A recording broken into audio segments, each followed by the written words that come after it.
வணக்கம். இன்னைக்கு உங்களுக்காக கதை சொல்ல வந்திருப்பது வியல் உங்கள் சகி. இன்னைக்கு நம்ம பார்க்க போற கதையின் பெயர் அவளும் பெண்தானே. கதைக்குள்ள போலவா? ஆடி வெள்ளிக்கிழமை என்பதால் அன்று அம்மன் கோவிலில் கூட்டம் அலைமோதி கொண்டிருந்தது.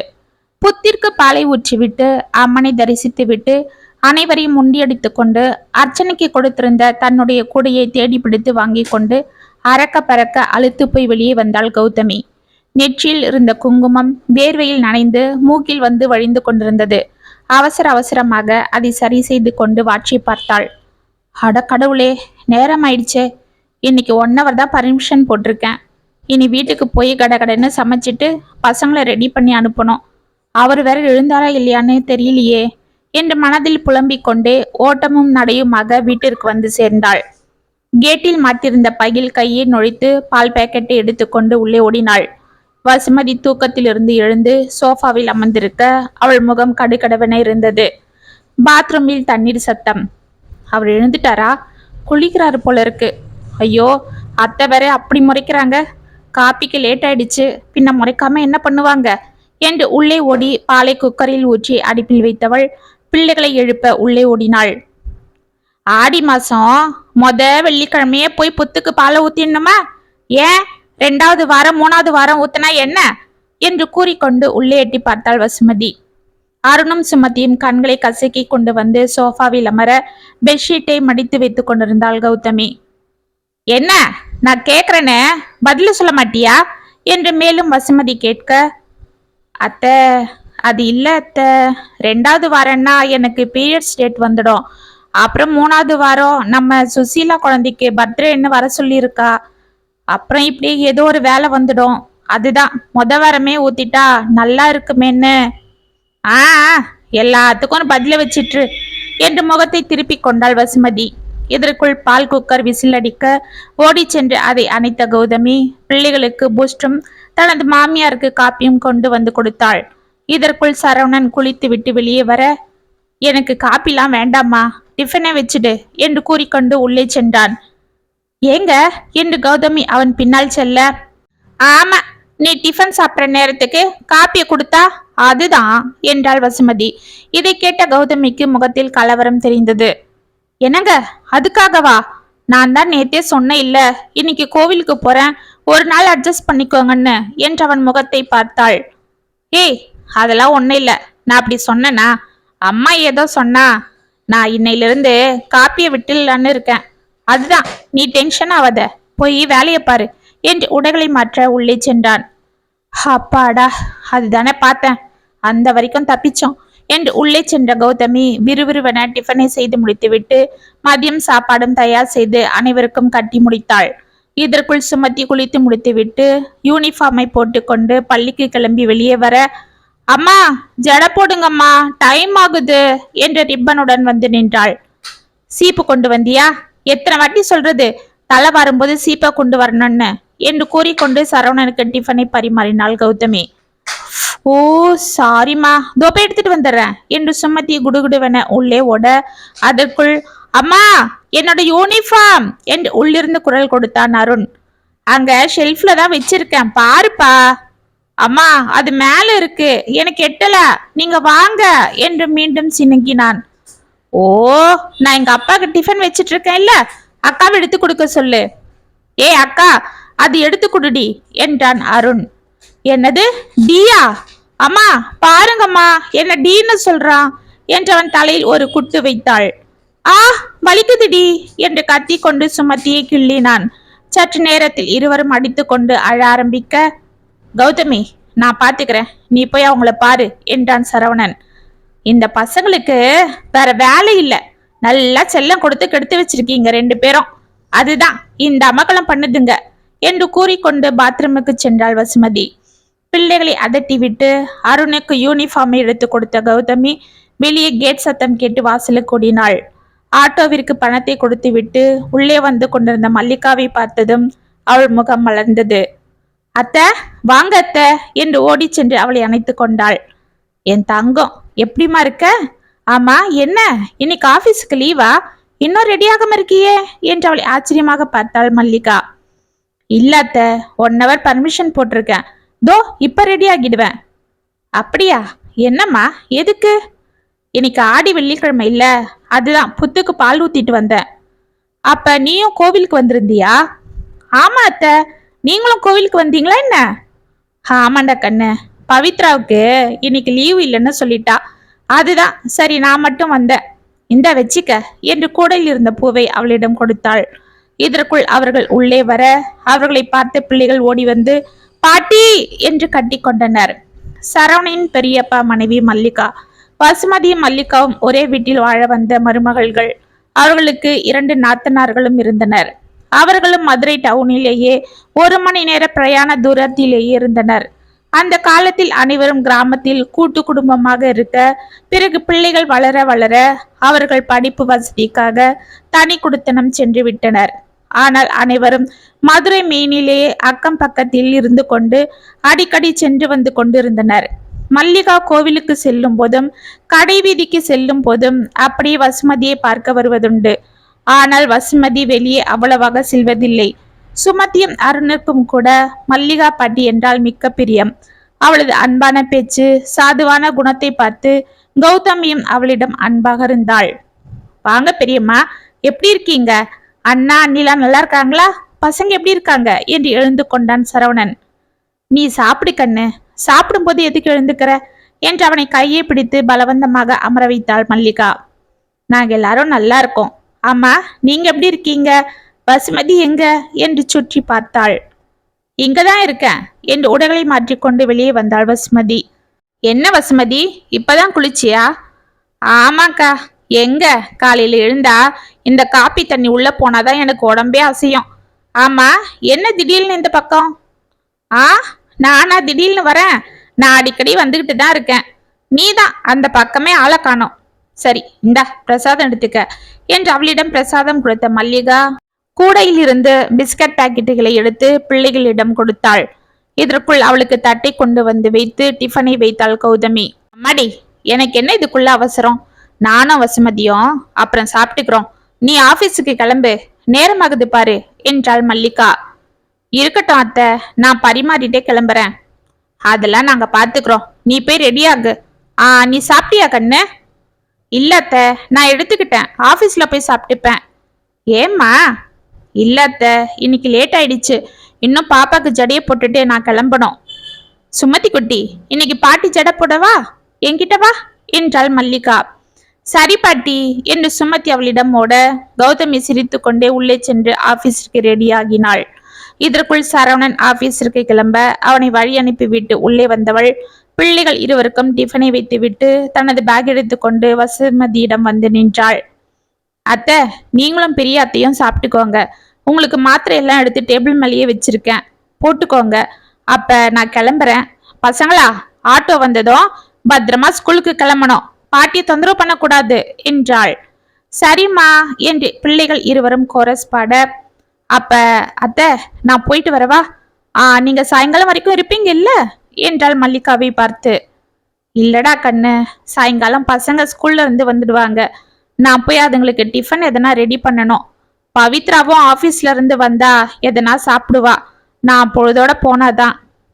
அதுக்கு என்ன அத்தை, நான் சாயங்காலம் வந்து எப்படியும் பசங்களுக்கு என்ன ஸ்நாக்ஸ் செய்வேன், அதையும் கொண்டு போயிடலாமே. இல்லடா கண்ணு, இன்னைக்கு பசங்களுக்கு சுயம் செய்யறேன்னு சொல்லியிருக்கேன். எல்லாம் ரெடி பண்ணிட்டு தான் வந்தேன். நான் போய் சூடா அதுங்களுக்கு செஞ்சு கொடுத்துக்கிறேன். அப்படியா? அப்ப மதியம் சாப்பிட்டாவது போங்க அத்தை, சாப்பாடுலாம் செஞ்சிருக்கேன் என்று மல்லிகாவின் முகத்தை உற்று பார்த்தாள். சரிடாமா, நான் சாப்பிட்டே கிளம்புறேன், நீ பத்திரமா போயிட்டு வா என்று அவளை வாசல் வரை சென்று வழி அனுப்பி விட்டு வந்தாள் மல்லிகா. இதற்குள் பிள்ளைகள் சாப்பிட்டு முடிக்க வாசலில் ஆட்டோ வரும் சத்தம் கேட்டது. பேக்கை அவர்கள் தூக்க முடியாமல் தூக்கி கொண்டு ஒரு கையில் லஞ்ச் பேக்கை எடுத்துக்கொண்டு இருவருக்கும் டாட்டா கூறிவிட்டு செல்ல அவர்களிடம் இருந்து பேக்கை வாங்கி கொண்டாள் மல்லிகா. ஏன் பாட்டி, நானே தூக்கிப்பேன் என்றனர் பிள்ளைகள். பரவாயில்ல கண்ணு, உங்களை விட இந்த பேக்கு பலுவா இருக்கே. பாவம், இதை தூக்கிக்கிட்டு நீங்க நடக்கிறத என்னால பார்க்க முடியல. வாங்க, நானே ஆட்டோல வந்து கொடுக்கறேன் என்று அவர்களை ஆட்டோவில் ஏற்றி அமர வைத்து விட்டு பேக்கை கீழே வைத்தாள். நல்ல பாட்டி என்று இருவரும் அவளுக்கு முத்தம் கொடுக்க ஆட்டோ விற்றென பறந்தது. அவர்களுக்கு டாட்டா கூறிவிட்டு உள்ளே வந்த மல்லிகாவை பார்த்த வசுமதி, என்னக்கா அதுங்களே போய்க்கோங்க, எதுக்கு இந்த புது பழக்கம்லாம் பண்ற? அந்த காலத்துல நாம தூக்காத பளுவா இதுங்க தூக்கிட போதுங்க. எதுக்கு இதெல்லாம் என்று சலித்து கொண்டாள் வசுமதி. வசு, நாம எங்க அந்த காலத்துல இவ்வளவு புத்தக நோட்டை சுமந்தோம் சொல்லு. 5வது வரைக்கும் ஒரு ஸ்லேட்டு, பல்பன் டப்பா, ஒரே ஒரு புத்தகம், அவ்வளவுதான். அத ஒரு மஞ்ச பையில போட்டு ஆட்டம் போட்டுக்கிட்டே வேடிக்கை பார்த்துட்டு நடந்துருவோம். ஆனா இப்ப உள்ள பசங்களுக்கு அப்பா பாவம், அதுங்களை பார்க்கவே பரிதாபமா இருக்கு. எத்தனை நோட்டுங்க, எத்தனை புத்தகங்க.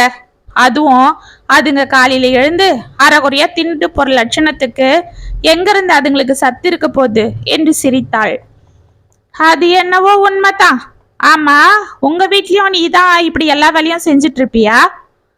என்னம்மா, நான் என்ன செஞ்சிடறேன்? பாவம், என் மருமக தான் எல்லாம் செய்வா. கூட மாட நான் ஒத்தாசையா இருப்பேன். என்னத்த இவங்களுக்கு ஒத்தாசை, சோம்பேறிங்க. அந்த காலத்துல நாம செய்யாத வேலையா இப்பெல்லாம் இதுங்க செஞ்சிட போதுங்க. இப்ப எல்லாத்துக்கும் மிஷின் வந்துடுச்சு. ஆனா நம்ம காலத்துல எல்லாம் கையால தானே செய்யணும். மாவாட்ட, துணியை துவைக்க, சட்னி அரைக்கன்னு. மல்லிகா சிரித்தாள். என்ன சிரிக்கிற? நான் என்ன பொய்யா சொல்லிட்டேன்? நம்ம காலத்துல நாம தானே செய்வோம். இல்லனா நம்ம மாமியார் சும்மா விடுவாங்களா? சொல்லுக்கா என்று அவளை முறைத்து பார்த்தாள். ஆமா, நீ சொல்றது சரிதான் வசு. ஆனா நாம் அந்த காலத்துல எப்படி இருந்தோம்? எப்படி இருந்தோம்? ஆ, கூட்டு குடும்பமா இருந்தோம். நீ, நானு, நம்ம மாமியாரு, எதிர் வீட்டுல நம்ம பெரிய நாத்தனாரு கோமதி, பக்கத்து தெருவுல நம்ம சின்ன நாத்தனாரு வேதா. நமக்கு பேரு காலன்னா இல்ல ஒரு 4 கிழமைன்னா நமக்கு உடம்புக்கு முடியலன்னா ஒருத்தர் மாத்தி ஒருத்தர் ஒத்தாசையா பண்ணிப்போம்ல. ஆ, ஆமா. ஆனா வீட்டுல எல்லாமே நாம தானே செஞ்சோம். இப்ப என்ன, இவங்களுக்கு மிக்சி, கிரைண்டர்னு எல்லாம் இருக்கு. வேலை சுலபம் தானே. வசுமதி, நீ இப்படி யோசிச்சு பாரு. அப்பெல்லாம் நம்ம வேலைக்கு போனோமா சொல்லு? இல்ல. ஆ, ஆனா இப்ப நம்ம மருமகங்க வேலைக்கு போறாங்க. பாவம், இங்கேயும் வேலை பார்த்துக்கிட்டு அங்கேயும் போய் உழைக்கிறாங்க. நடுவுல இந்த பஸ்ஸுக்காரங்க கூட வேற மல்லுக்கு நிக்கணும். ஆ, இவங்கள யாரு போக சொன்னது? அது சரி, அவங்க போகலன்னா எப்படி நம்ம பசங்க சம்பாத்தியத்துல மட்டும் எல்லாத்தையும் சமாளிச்சிட முடியும் சொல்லு? பசங்களுக்கு நல்ல பள்ளிக்கூடத்துல படிப்பு, அதுங்களுக்கு ஆட்டோ ஃபீஸு, வீட்டுல ஏசி, ஃப்ரிட்ஜு, வாஷிங் மிஷினு, அதுக்கு கரண்ட் பில்லு, மளிகை சாமா, லோன் போட்டு வாங்கின வீடு, அதுக்கு இஎம்ஐ, பத்தாததுக்கு நமக்கு மருந்து, பசங்களுக்கு உடம்புக்கு வந்தா அதுக்கு டாக்டர் செலவு, பண்டிகை நாள்னா எல்லாருக்கும் துணிமணிங்க, மாசம் ஒரு நாள் சினிமா, எக்ஸிபிஷன்னு பசங்களோட ஆசைங்க. இப்படி எல்லாத்தையும் சரி கட்டணும். இது பத்தாதுன்னு பசங்களுக்கு பாட்டு கிளாஸ், டான்ஸ் கிளாஸ்ன்னு எக்ஸ்ட்ராவா அந்த செலவு எல்லாம் பார்க்கணும்னா இதுக்கெல்லாம் ஒத்த சம்பளம் பத்துமா சொல்லு? ஆமாந்தான், அதுக்கு என்ன பண்றது? அதுக்குன்னு வீட்டுல வேலைகள்லாம் பொம்பளைங்க தானே பார்க்கணும்.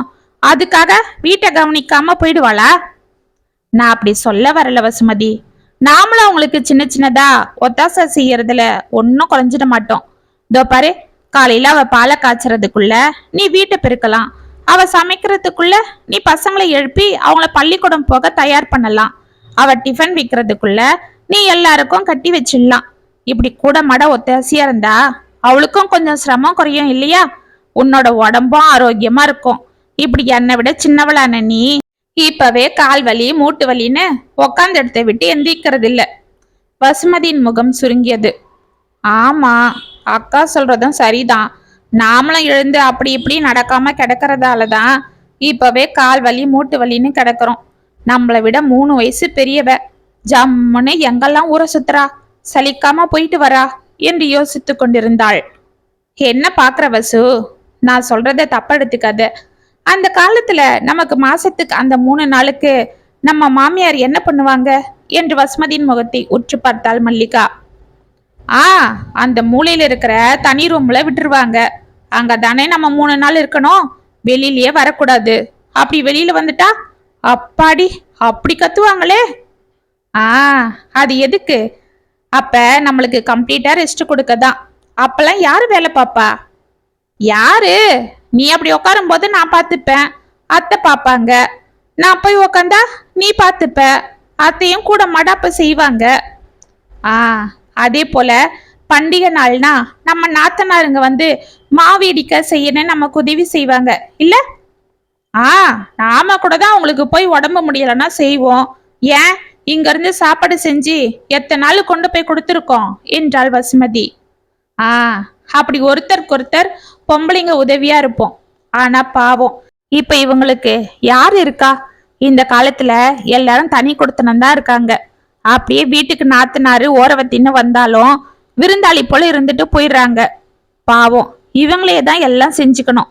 அந்த நாள்ல கூட அதுங்க ஆபீஸ்க்கு ஓட வேண்டி கிடக்கு. அந்த சமயம் அவங்களுக்கு உடம்பு எப்படி வலிக்குன்னு நமக்கே தெரிய வேண்டாமா வசு? நாமளும் அதெல்லாம் கடந்து தானே வந்தோம், சொல்லு என்றாள் மல்லிகா. ஆமாக்கா, நீ சொல்றதும் சரிதான். நான் இதெல்லாம் யோசிக்கல. அவங்களுக்கு இருக்கிற வசதிகளை யோசிச்சனே தவிர அதை விட அவங்க படுற அவதி அதிகமா இருக்கு. அதை நான் நினைக்கல என்றாள் வசுமதி அமைதியாக. மாமியார்னா நமக்கு என்னவோ பெரிய பதவி கிடைச்சது போல நினைக்கிறோம். ஆமா, அது பெரிய பதவிதான். ஆனா அதுக்கு நம்ம தகுதியா என்றது நம்ம நடந்துக்கிறதுல தான் இருக்கு வசு. ஒரு பெரிய பதவியில இருக்கிறவங்க தான் மத்தவங்களை விட அதிகமா உழைக்கணும், பொறுப்பா இருக்கணும். ஆனா உன் மருமக உன்னை உட்கார வச்சு முகம் சுளிக்காம எல்லாம் செய்யறா. அது வரை நீ கொடுத்து வச்சவதான். ஏன் மருமகளும் அப்படிதான். ஆனா அதை நம்ம சலுகையை எடுத்துக்கிட்டு அவங்கள இப்படி விரட்டக்கூடாது. மாமியார் என்றது புகுந்த வீட்டுல இருக்கிற அம்மா. அவங்க நமக்கு அடங்கி எல்லாம் செய்யறாங்கன்னு அவங்கள சக்கியா புழிஞ்சோன்னு வெயி, அப்புறம் அவங்களுக்கு சலிப்பு வந்துடும். நாம அப்படியாவது இவங்களுக்கு செய்யணுமான்னு அவங்க மனசுல தோணிடும். அப்புறம் நமக்கு மதிப்பே இருக்காது. அப்படி ஒரு நிலைமைய நாமளா ஏன் கொண்டு வரணும் சொல்லு? இதுவே நம்ம பொண்ணுங்களா இருந்தா செய்ய மாட்டோமா வசு? அவங்களும் ஒரு தாய்க்கு பொண்ணு தான்றது நீ உணரணும். நீ உன் மருமகளை மக போல கவனிச்சுக்கிட்டா அவ கண்டிப்பா உன்னை தாய் போல பார்த்துப்பா. அப்புறம் பாரு, நம்ம வீடே சொர்க்கமா இருக்கும். இந்த சின்ன விஷயம் சில பேருக்கு தெரியறதே இல்லை. அதனாலதான் எல்லா பிரச்சனையுமே வருது என்றாள் மல்லிகா.